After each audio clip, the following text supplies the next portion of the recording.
So high বন্ধুরা, লজিশিয়ান king চ্যানেলে তোমাদের সকলকে সুস্বাগতম।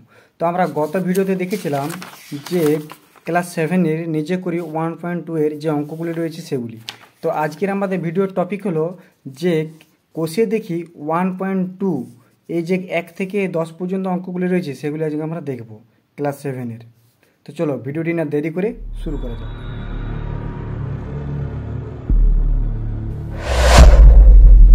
তো প্রথমে আমাদের রয়েছে যে 1 নম্বরে রয়েছে যে 2 টাকার 12.12% কত পয়সা দেখি। ঠিক আছে, তাহলে আমাদের কি মনে রাখতে হবে যে 2 টাকার মানে কি আমাদের মান বের করতে বলছে, পয়সার মান বের করতে বলেছে। তাহলে আমাদের প্রথমে করতে হবে কি যে 2 টাকাটা আমাদের লিখতে হবে। আমি আর কোশ্চেনটি লিখছি না, ডাইরেক্ট আমি উত্তর করছি। তাহলে 2 টাকার মানে কত, 200 পয়সা। 200 পয়সা 2 টাকার মানে কত, 200 পয়সা। আচ্ছা, টাকার মানে আছে মানে গণিত। আচ্ছা, 12.12, 12 মানে 1 মানে কত, 12 দুগুণে 24, 12 দুগুণে 24 আর 1 25, তাহলে 25/2। আর এই পার্সেন্টেজ বলি যে পার্সেন্টেজ যখন আমরা তুলব তখন কি করি, ভাজিত 100 করি। তাহলে কি হয়, এর নিচে কিছু না মানে 1, তাহলে এর নিচে কিছু না মানে 1। তাহলে এবার আমরা যদি এই ভাজিতটাকে গুণে নিয়ে যেতে হবে, কারণ ভাজিত থাকলে আমাদের কাটাকাটি যায় না, একে গুণে নিয়ে যেতে হবে। তাহলে আমরা প্রথম লিখব 200/1, কিছু নেই মানে 1, গণিত 25/2। ভাজিতটা গুণ হয়ে গেলে কী হবে, এই 1টা উপরে যাবে, 100টা নিচে আসবে, তাহলে 1/100। এবারে এ দুটো শূন্য, এ দুটো শূন্য, এ দুই কেটে দিলাম। তাহলে আমার কী হলো, 25 25, এটি কী হলো, পয়সা। 25 পয়সা।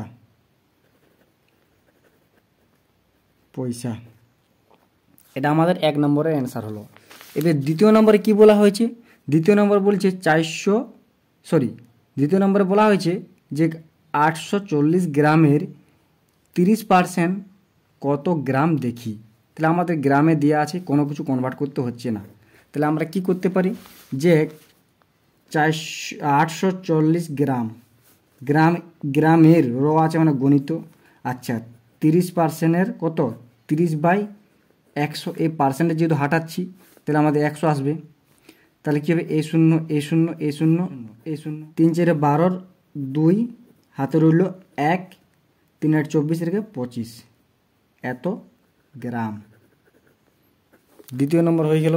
তৃতীয় নম্বর কি বলেছে, 25 টাকার 8% কত টাকা। 25 টাকার, তাহলে আমরা টাকাতে রাখবো।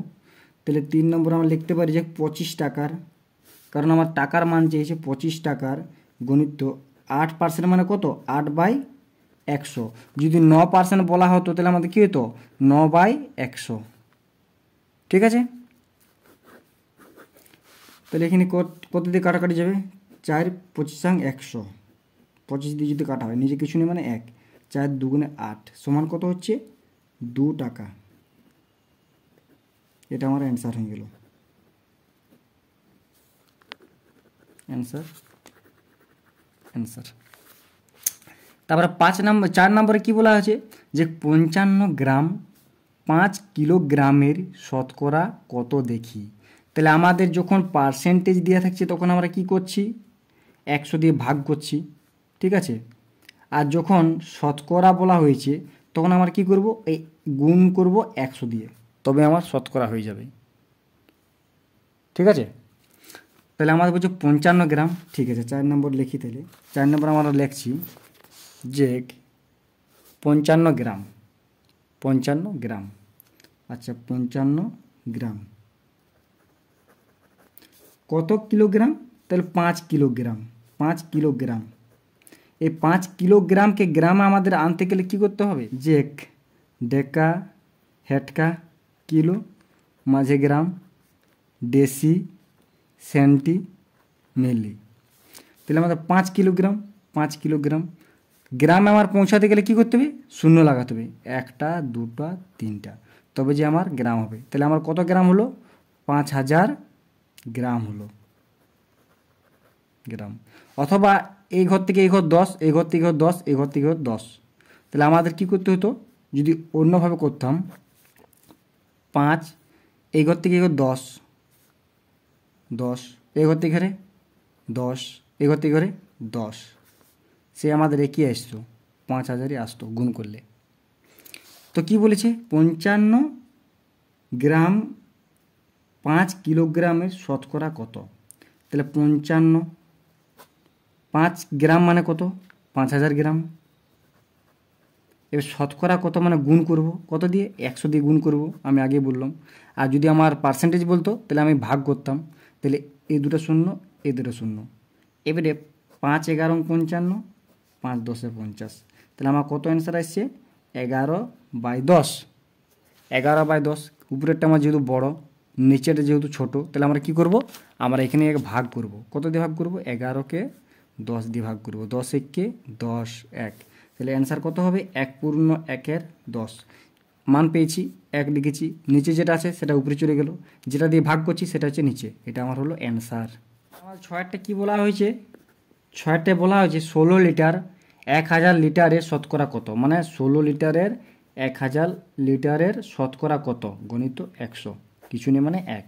দুটো শূন্য, দুটো শূন্য কেটে দিলাম। তাহলে আমি কি করব, 1-এর পরে কটা শূন্য আছে? একটা শূন্য আছে, তাহলে উপরে কত আছে? 1 আছে, 0.6 লিটার। কারণ এখানে 1 আছে, এখানে শূন্য আছে, উপরে কটা সংখ্যা আছে? একটা দুটো, তাহলে 1-এর পরে দশমিক হবে। সংখ্যা কটা আছে? একটা আছে। আর শূন্য কটা আছে? একটা, তাহলে 1-এর পরে 1.0। একে আমরা তুললে কি হয়? 1.0কে আমরা যদি তুলি, এটা কাটে দিলাম, এইটা 1 আর দশমিকের পরে কটা শূন্য? একটা শূন্য, তাহলে এইটা এসছে আমাদের। তো আমাদের 2 নম্বর কি বলা হয়েছে? একটি বাড়ির 1/5 অংশ রং করা হয়েছে, বাড়িটির শতকরা কত রং করা বাকি আছে হিসাব করে দেখি, কিংবা হিসাব করি। তাহলে আমাদের কি বলছে? বাড়িটির রং করা হয়েছে কত? 2-এরটা কী হবে? বাড়িটির রং করা হয়েছে কত? রং করা হয়েছে কত? 1/5 অংশ। বলছে শতকরা বাকি আছে কত? তাহলে কি লিখতে হবে? বাড়িটির রং করা হয়ে গেছে, বাড়িটির রং করা হয়ে গেছে 1/5 গণিত 100। 5 2 10, আর একটা শূন্য, শূন্য কেটে গেল। তাহলে কত আমার পার্সেন্ট হয়েছে? 20% আমার রং করা হয়ে গেছে। এটা আমাদের 20% রং করা হয়ে গেছে। তাহলে বলছে বাড়িটির শতকরা কত রং করা বাকি আছে হিসাব করি দেখি। তাহলে আমরা লিখতে পারি, যদি আমরা মোট বাড়িটার রং করা ধরি সমান কত? আমরা 100% রং করা ধরছি, 100%-এর মধ্যে আমার কত? 20% রং করা হয়েছে। তাহলে আমরা এখানে লিখতে পারি অতএব বাড়িটির মোট 100%-এর মধ্যে 20% রং করা হয়েছে। তাহলে আমাদের কত বাকি থাকছে? তাহলে 100% থেকে 20% বিয়োগ করে দিলে আমাদের কত হবে? 80% রং করা বাকি আছে। এটাই আমার অ্যান্সার হবে। তারপর আমাদের কি আছে? আমাদের কি আছে বলেছে, নূরজাহানের শ্রেণীতে 30% ছাত্রী আছে। ঠিক আছে, শ্রেণীর মোট ছাত্রছাত্রীর সংখ্যা কত? 60 জন। হিসাব করে দেখি নূরজাহানের শ্রেণীতে মোট কতজন ছাত্র আছে। এটা দুটোভাবে আমাদের নিয়মে করা যায়। তাহলে আমরা প্রথমভাবে আমরা কীভাবে দেখব? প্রথম নিয়মটা আমরা কীভাবে দেখব? প্রথম নিয়মটা আমাদের বলতে পারি যে মোট ছাত্রছাত্রীর সংখ্যা, মোট ছাত্রছাত্রীর সংখ্যা কত? সমান 60 জন। আচ্ছা, শ্রেণীতে ছাত্রী কত পার্সেন্ট আছে? শ্রেণীতে ছাত্রী 30%। তাহলে আমরা কি করতে পারি যে 60 গণিত 30 বাই কত? 100। এই মানটাকে আমরা যখনই তুলব তখনই বাই 100 করতে হবে। একটা শূন্য, একটা শূন্য, একটা শূন্য, একটা শূন্য সমান কত? 3 6 18। 18% ছাত্রী। তাহলে কতজন আমার মোট ছাত্রছাত্রী কত? 60 জন। 60 জনের মধ্যে ছাত্রী কতজন? 18 জন আছে। তাহলে লিখতে পারি যে যে হিসাব করে দেখি নূরজাহানের শ্রেণীতে মোট নূরজাহানের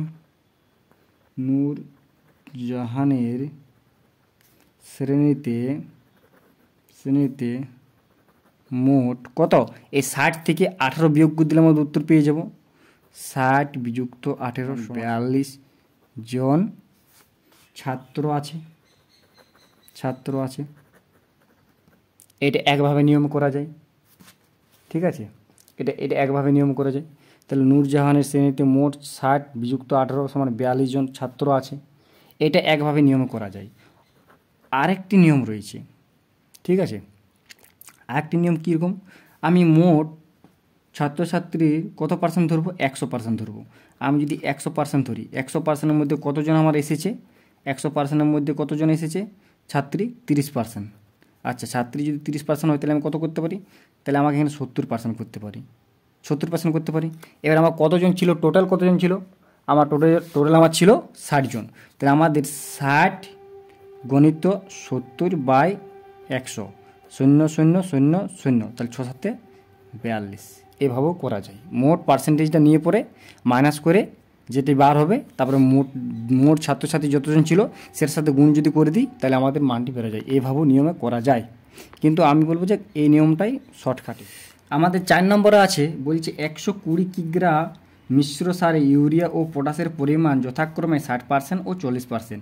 ওই মিশ্র সারে কোন সার কত কিগ্রা আছে হিসাব করে দেখি। তাহলে আমাদের মোট মিশ্র সার কত পড়ে, 4-এ আমরা লিখতে পারি মিশ্র সার কত, 120 কিগ্রা, 120 কিগ্রা আছে। ইউরিয়ার পরিমাণ কত, ইউরিয়ার পরিমাণ কত, 60%।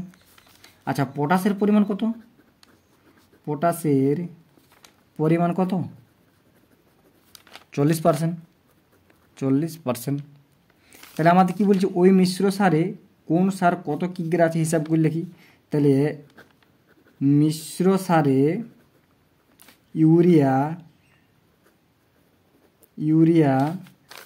ইউরিয়ার পরিমাণ কত, 120 কিগ্রা গণিত কত 60। এ পার্সেন্টে তুললে কী করতে হয়, নিচে 100 দিতে হয়, 0 0 0 0, তাহলে কত হবে, 6 2 12, 2 হাতের উলে 1, 6 1 6 1 7, 72 কিগ্রা। এটা কি হচ্ছে আমার ইউরিয়া। এবারে পটাশের কি দেখতে হবে, পটাশারটা বার করতে হবে। তাহলে মিশ্র সারে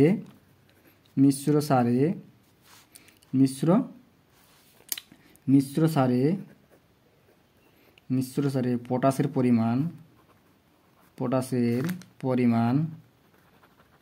পরিমাণ কত হবে, 120 কিগ্রা গণিত কত পার্সেন্ট, 40% বাই কত, 100, এই 0 এই 0 এই 0 এই 0 সমান কত, 4 2 8, 4 1 4, 48 কিগ্রা। তাহলে আমরা বলতে পারি অতএব ইউরিয়া কত, ওই মিশ্র সারে ইউরিয়া 72 কিগ্রা আর পটাশ হচ্ছে 48 কিগ্রা। তাহলে আমরা এখান থেকে লিখতে পারি ওই মিশ্র সারে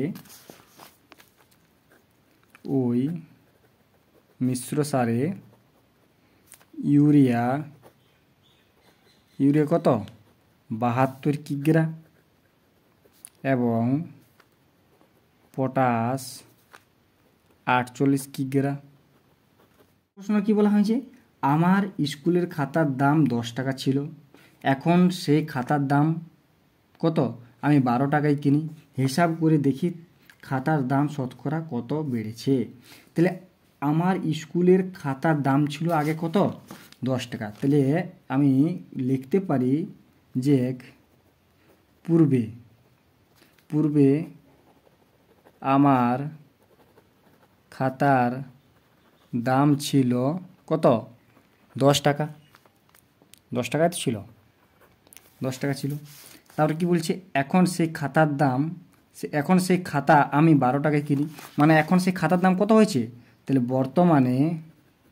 বর্তমানে আমার খাতার দাম আছে কত, 12 টাকা। তাহলে খাতার দাম বেড়েছে কত, 12 বিযুক্ত 10 সমান সমান কত 2 টাকা, 2 টাকা বেড়েছে। এবারে কি বলেছে, 2 টাকা যদি বেড়েছে, এখানে বলছে হিসাব করে দেখি খাতার দাম শতকরা কত বেড়েছে। তাহলে কত শতকরা কত বেড়েছে, তাহলে আমাদের কি করতে হবে, যে 10 টাকায় খাতার দাম বাড়েছে 2 টাকা, 1 টাকায় খাতার দাম বেড়েছে বা বাড়ছে 2/10 টাকা। এবারে শতকরা মানে 100 দিয়ে গুণ করতে হবে। 100 টাকায় খাতার দাম বেড়েছে 2 × 100/10।